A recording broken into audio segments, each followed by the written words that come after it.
varala si me, znam kad je s kim i kako vatreno.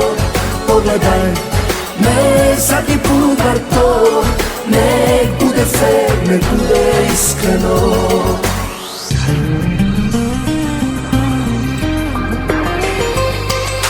Čuda ne postoje, svaki naš korak je put koji moramo preći.